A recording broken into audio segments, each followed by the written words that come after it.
Hello and welcome to the first update from Dean Park Station for 2017. I hope you all had a good new year, and I look forward to getting stuck in about the layout this year and sharing the progress with you. Quite a few things that I'm doing at the east end of the layout that I've been doing for quite a few weeks now, but I've got some tangible progress to show you, so without further ado, let's get stuck in. Right, this is how far the progress has got with the retaining wall on the raised section here. As you can see at the left hand side of the screen there, that's the bridge entrance with the brick painted facade there, and then the first 6 sections are the curve. The curve wall goes to here. After that it straightens up into 4 straight sections, and that's how far I've got just now with the straight part. The buttresses are about 180mm apart, and then I've got this kind of brick plinth there just to give it a bit of definition and break up the massive flat brick.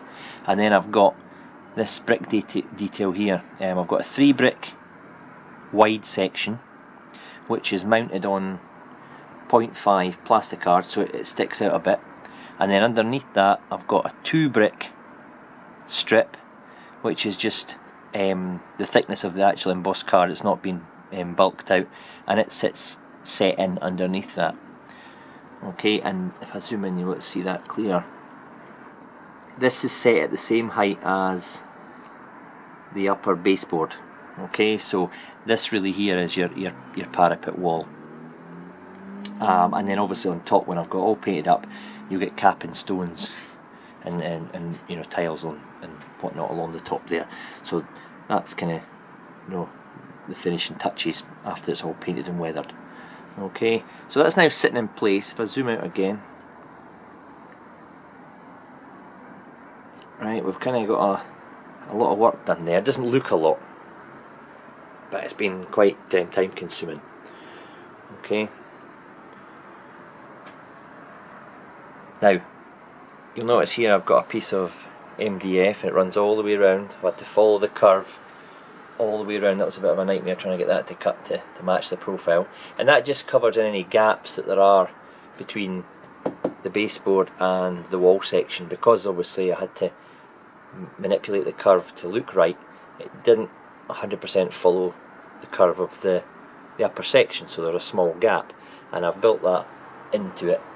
It goes all the way around, and you can see it even goes onto the opening. Okay, and I've even cut out obviously the space for the base of the signal. And that's just held together, held down with PVA, and that will be painted. In time you've got the bushes and all that on it. There's a slight change in level there, but that'll give a kind of nice cess there for the ballast, and obviously this will be built up. I'll sand the sharp edge off that. Just built up with bushes, gravel, bits and pieces lying beside the rail side. Okay, so I'm now going to get ready to prime this and then paint it. Okay, now it comes out at the moment. This section slides out. Okay, it's a bit stiff because I've got a wee bit of adjusting to do on that bit of MDF that I just put in place. Let's get rid of that. Okay, this will be eventually fixed down permanently. Okay, and this one will be removable at all times anyway. It sits quite happily on its own, doesn't require fixing. That's allowing me to get into the signal if it should go wrong, or the signal sensor if I need to replace any or do any work underneath the section. So there's a wee bit of planning ahead there. That's why it took me so long to get this thing, a proper kind of fabricated frame for it, because I have to get access to, there's a sensor there and there's one there, so if something does go wrong with those, without drilling a hole underneath in the main baseboard, that's the best way to get into it, is just have that removable wall.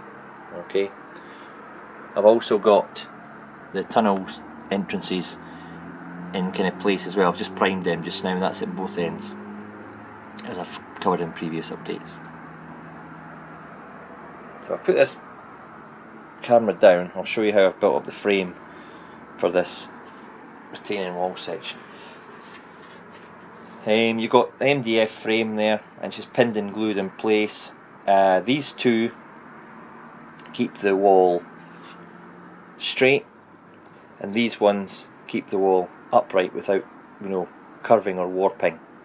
And this bit on the bottom was the original base before I put this frame on, because I found that the wall was slightly curving out the way, very slightly, but it was shown up. So you know me, I don't like doing things by halves, so I decided that I would put this frame in place, and it was just clamped in, pressed down with weights as it was gluing, and you know, we've got the bottom there. I cut these out in case they got in the way of the uprights, but as it turns out they were fine. And this bit here just slides in underneath this bit MDF, so it's quite snug just now. I might have to just pare a wee bit off that with my Dremel or something, just to get it sliding a bit easier. So that's going to go to the paint shop now and start the process of finishing. Maybe hold it a bit closer up for you to see the detail on the wall there. Okay, it's a Flemish Bond brick, so it's just not normal brick sizes all the time. There's a wee bit of variation in it, and you can see the two layers there. Okay, and it just sets it off. And these buttresses there are 4mm. They stick out 4mm. Two bits of 2mm plastic are stuck together, cut out, filed down, blah blah blah, and fixed with the embossed sheet. A bit of work went into that to kind of get it to look right as well, without them sticking out too much. Don't want them too bulky looking. Okay, so I'll go away now and I'll prime these up, and I'll show you the progress after that. Then it's on to ballasting the section, working out where the cable trunkings go in, and also working out the overhead mast's position. I might have to do a wee bit of scratch building for that. I'll see how the dapple ones fit in on the curve.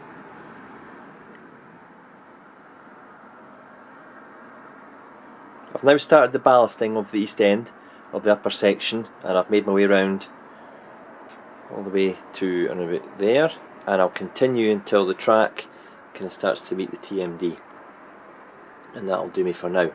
I'll then get to work on weathering it at some stage as well. I've had quite a few questions asking how I go about the ballasting. I did a ballasting video ages ago, but what I'll do, I'll quickly run through on a small section track here how I go about it. There's many different ways to do ballasting depending on how your track's set up and laid. So I'll go through that just now and see what you think. Ballasting, not everyone's favourite task. It's pretty mundane and tedious, to be honest, but it's a necessary evil if you want your track work looking prototypical and realistic. The ballast I use is a Woodland Scenics medium ballast in grey blend, and it kind of gives the granite shade of ballast found pretty much network wide, to be honest. There are different shades available depending on what region you might want to be modelling. It looks quite whitey grey just now, but once it's glued in place it tones it down, and also when you add the weathering to it, it tones it down a bit further, and it does the job for the Dean Park layout. A lot of people use the fine blend ballast, but I'm doing more of a kind of high-speed main line. The ballast is quite coarse and there's big ballast shoulders, so I tend to find this is good enough for me. There's occasions where I'll mix it 50-50 with the fine blend of the same shade, just to give it that kind of variation as well. So they're actually interchangeable. The spreader I use, a lot of people just use a teaspoon. I tend to find a spreader's a bit easier. Is the green scene spreader. Don't know how much it costs me. They're handy little items. And if you fill that up, you'll get about, in my case, about 9 to 12 inches of track done. You should get more. You could get up to 2 feet of track.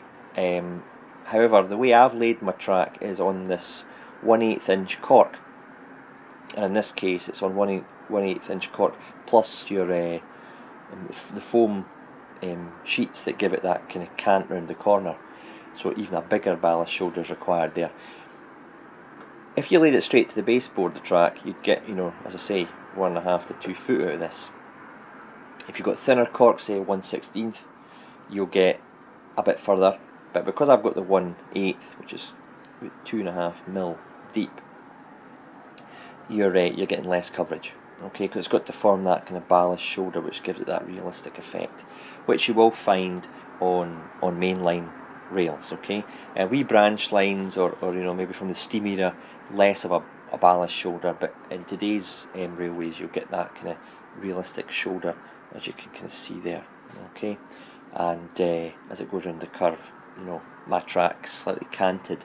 The ballast shoulder on the right hand side here is even deeper because of the kind of slight slope that I've got on the track, which allows the trains to go around at higher speeds, as per the real life. Okay, I'm only going to ballast a short section of the track here, just to kind of show you. So I'll just move the camera in a second to let you see that. There are some bits and pieces of equipment that I use. I've got a little 1-inch paintbrush here, just a home-based cheap thing. I've got a small kind of paintbrush that I've trimmed to make it more of a stub, if you like. A wee flathead screwdriver, and I've got bits of scrap ply here, and you'll see them in operation. And I've got a longer section as well. This is just to tidy up the ballast shoulder as I go along, and obviously a teaspoon just to spread the ballast. If I take the camera and just kind of a quick rundown of what I've done so far, try and get down a little lower to track level. Now, as you can see, the section here with the little orange piping going through, that would be prototypical, taking the cables from maybe the cable trunking across to the section there, which obviously feed the signal here, the 4-aspect signal. This is single core orange wire. If you actually you know, scale it up and look at it, how much of the space between the sleepers, it looks fine. A lot of people go for thicker tubes. Well, that's fair enough, but I tend to just think this is the most prototypically looking orange tubing that would carry the cables through. And obviously in between the two there I'll put some loose cables uncovered with fine wire, just to kind of complete the effect. The ballast shoulder itself, if I can get down low enough without knocking anything, you can see there how wide it is and deep it is for actually, you know, supporting the track bed.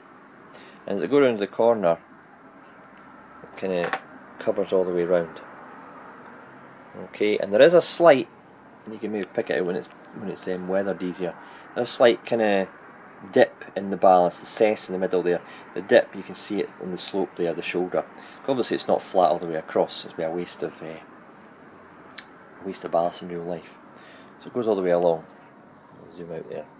Now at the moment it looks quite stark, quite bare, quite, you know, my goodness, it's a lot of gravel, but once it's all blended in with you know, line side weeds and earth and all that kind of stuff, it will blend in nicely. I left a gap in the middle there because that'll be, you know, cable trunking going along there for a certain part, and you know, overgrown weeds, bushes and that kind of stuff that pops up on the rail side. Remember, I'm modelling late summer, so there will obviously be quite a lot of greenery still around. It'll not have died back for the winter. Right, let's get stuck in about doing a bit of ballast here.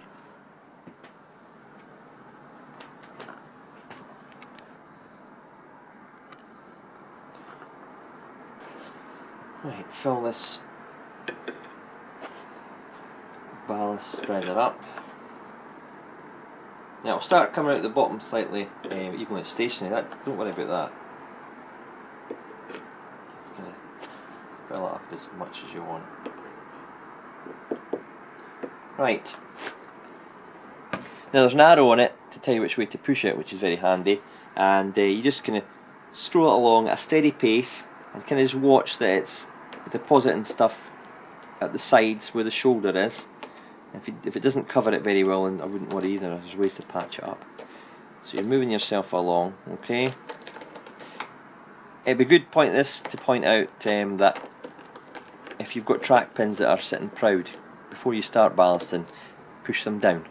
Don't wait till you're halfway through ballasting because you'll end up hammering them down and shaking all the ballast all over the place. So there we go. I've done about 12 inches there, and all I do now is just kind of go over it, and you can see it's kind of picking up some stuff in the middle there and spreading it along. Okay, just like that. That's the ballast spreader's job done for now. You can see it's in between the rails. It's you know, quite into a wee gap there, etc. Don't panic about that at all. First thing I do is take my fingers and just kind of manually spread it along, and you'll find at the centre you always fill more sleepers in the middle because you're pushing some of it along, the excess. And then I take my stubby brush, okay, and I just kind of tamper it down first of all to get in between the sleepers and under any gaps that have formed. Okay, the brush a quick shake, and then what I do is I take the brush and I just flick it. I'm almost flicking it off the top of the sleepers now. I'm not really pressing hard into it. It's more of a sideways flick to get any excess off the top, because you know, usually the case is the ballast sits between the sleepers, not on top of, although there is cases where it's just been dumped on top of in the real world. So just check there, that's fine. Then I take my side of my thumb or side of my finger and then just go along the side of the tracks there to expose the side sleepers. Okay, and I do the same on the other side, and because I'm which way can I go now? Just use a finger. The camera in the way here, it's awkward. There, with my finger. Don't push the ballast down the shoulder, just finger right in amongst the rail there, and just there. This is when you find out how dirty your rails are. Your fingers get black. Right, I've got myself a shoulder forming there on each side. It's perhaps not very neat just now, but remember, I tend to neaten it up. As you can see, it's quite neat, but then I'll blend it in with muck and extra ballast when I start the scenic process. This is just to make sure at this stage that I've got the shoulder I want with no gaps and the cork appearing and that kind of stuff. That's why I tend to neaten it up. Don't worry, I'm not, you know, going to keep it as neat as that when it's all scenic, as you've seen from other parts of the layout. Then what I do is I take my paintbrush. I don't tend to use that part of it for the ballast, I tend to use this part. And all you do is go gently on the section you've just done, tap the rail head, tap the rail like that. Don't batter it. Now what that's done for this side is remove all the ballast from the top of the sleeper. Same layer. And what I'll do is settle the ballast in amongst the sleepers as well. And gaps may appear. Now if your track's not glued down or pinned down, you'll get an awful lot of bounce. And your ballast will go, you know, it'll go down the slope. Gravity will take hold. That's why your track's got to be fixed down or pinned down. So it's not the tracks, the sleepers aren't moving because they're fixed. I don't glue my track down, I just pin it down.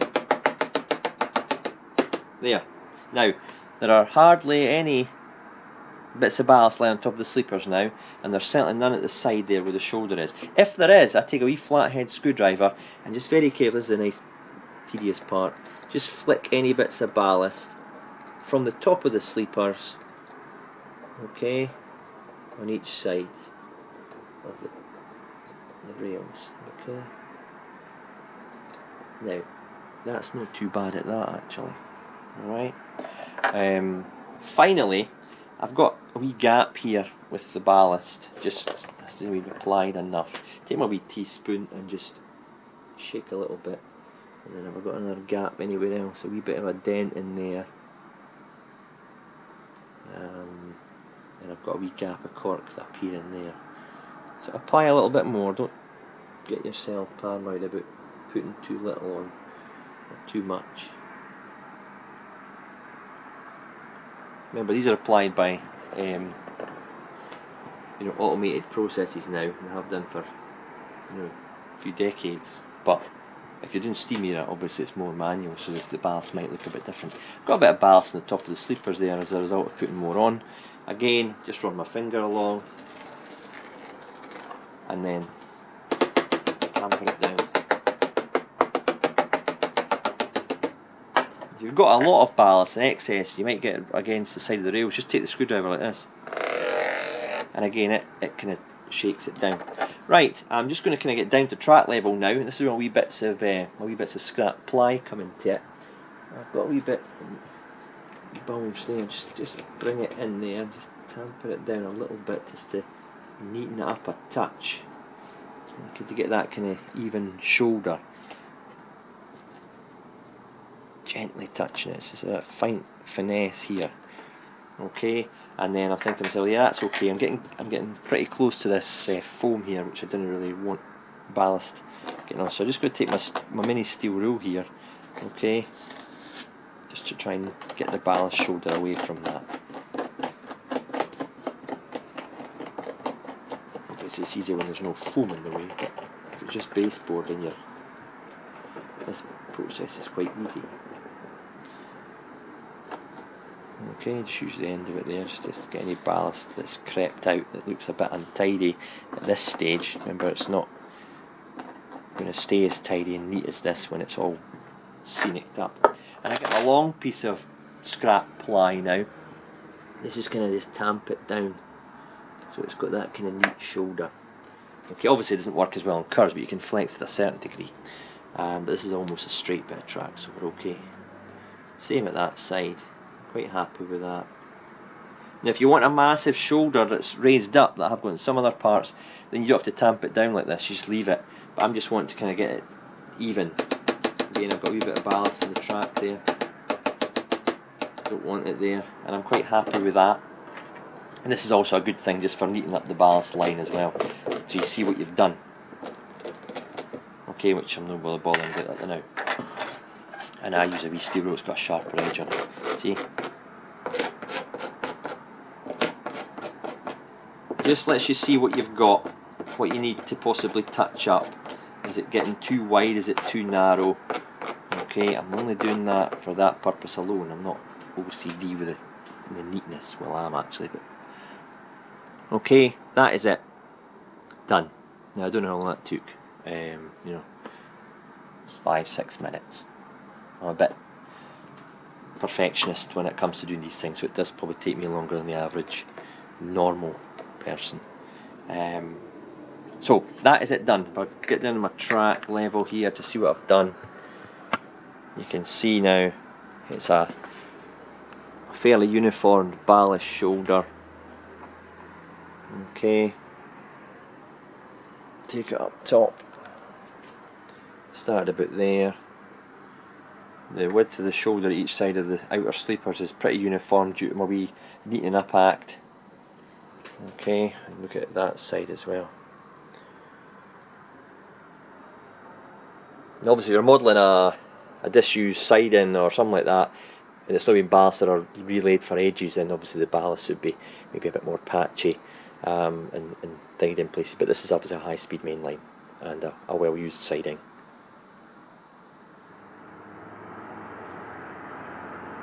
Okay, that's me ballasted a bit more. What I'll do is I'll call it a day with this video. I don't like twittering on for over half an hour. So in my second update for this month, I'll show you how I fix the ballast down, which is fairly bog standard, and I'll also go through some more work with the retaining walls. Thanks just now. Cheerio.